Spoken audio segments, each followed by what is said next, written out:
The Golden State Warriors were looking for someone to lighten Stephen Curry's scoring load after his two explosive nights in San Antonio. On Sunday in New Orleans, they found their answer. And he looked a lot like a new Splash brother. Golden State crushed the Pelicans 124-106. They hit a season-high 24 three-pointers. And they did it with Curry scoring only 9 points. Moses Moody carried everything the Warriors needed and more. This wasn't a cameo. It felt like a breakthrough. Warriors watch Moses Moody erupt into a Splash brother role. Moody has been circling this conversation for a long time. The skill was obvious. The shooting touch has always looked real. The composure has been steady since his rookie year. He produced stretches that hinted at a leap, flashes that teased real upside, but he had never delivered the definitive performance. The kind that forces people to rethink his ceiling next to Curry. Sunday changed that. The 23-year-old opened the game on fire. He buried 7 threes in the first quarter, joining only Curry and Klay Thompson as the only Warriors to ever hit that mark in a single period. By the final buzzer, he had a career-high 32 points on 10 of 16 shooting and 8 of 12 from deep. And it wasn't just the shot-making. It was the conviction behind every attempt. The movement off the ball. The rhythm in his footwork. He curled off screens like a seasoned sniper. He stepped into transition threes without a hint of doubt. Every window of space became a scoring opportunity. With Curry fighting through a rare cold night, Moody took control and carried the offense. Golden State stormed out to a 44-28 lead after one quarter and never looked back. If the Warriors have been searching for someone capable of filling the Thompson-sized void in their offense, Moody just presented the strongest case yet. Warriors win big despite quiet night from Stephen Curry. Curry has carried an enormous load over the past week. 95 points in 2 nights. Heavy minutes. High usage. Relentless shot-making. Sunday finally gave him room to breathe. The Pelicans made him work for everything, assigning Herb Jones to every possession. Jones fought over screens, chased him off the line, and disrupted his rhythm as well as any defender in the league.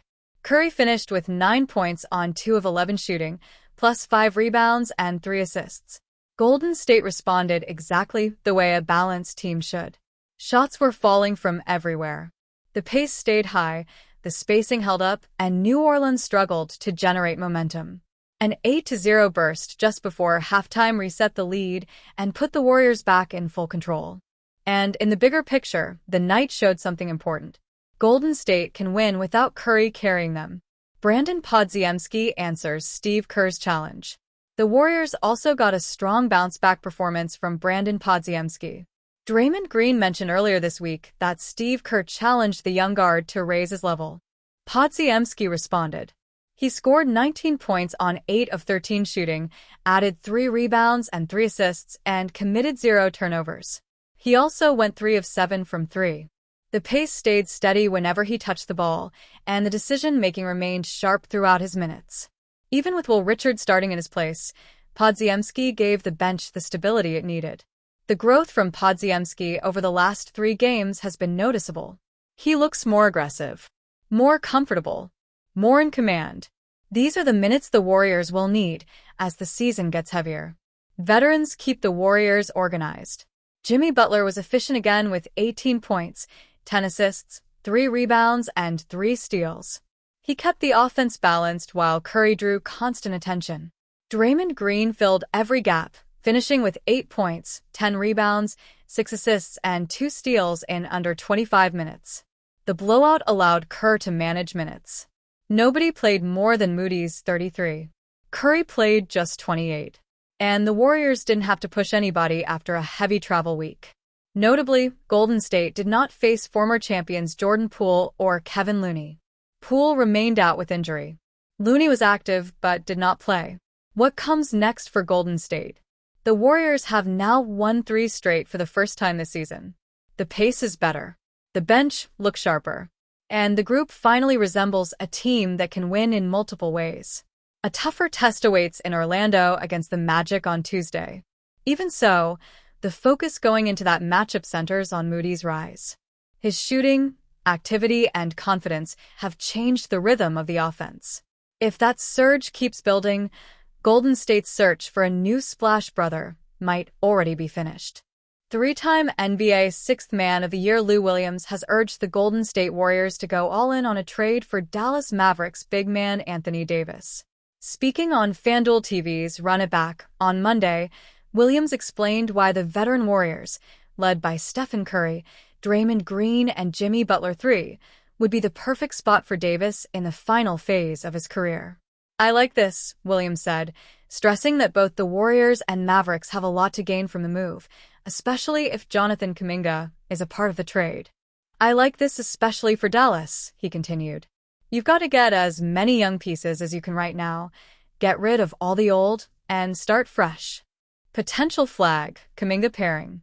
Williams feels a pairing of 18-year-old rookie Cooper Flagg and 22-year-old Warriors forward Kuminga could usher in a new era for the Mavericks.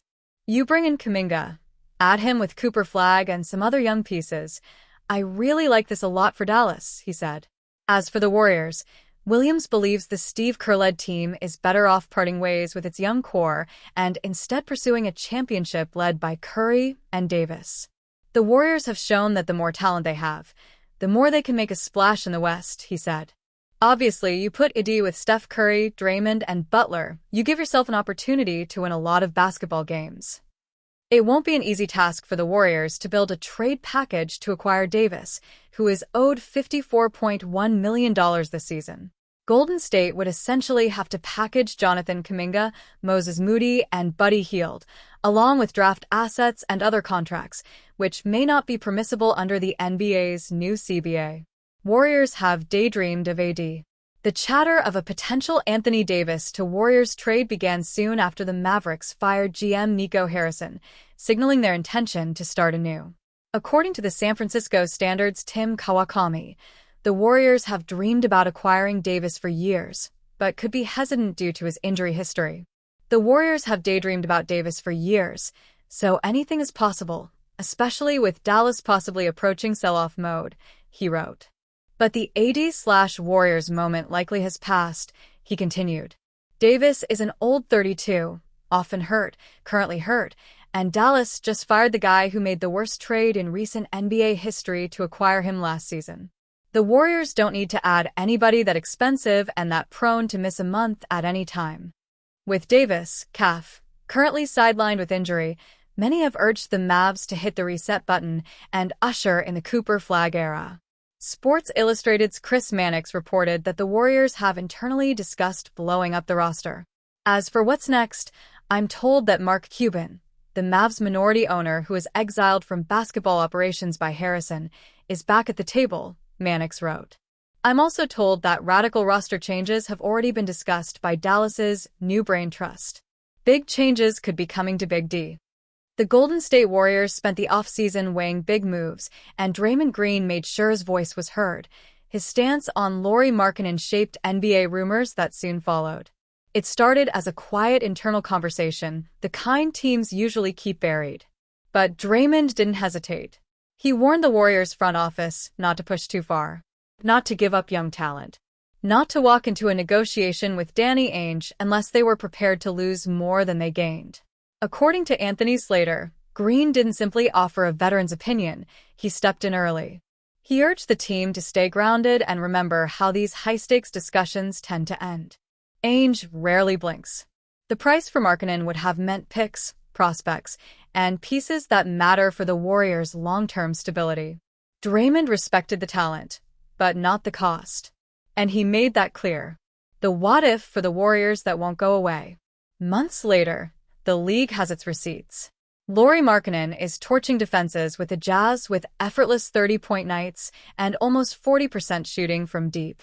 Every highlight clip feels like a small sting for fans who love to imagine alternate timelines. In another world, maybe that scoring punch belongs to the Warriors. Maybe those pull-ups are happening under Chase Center lights.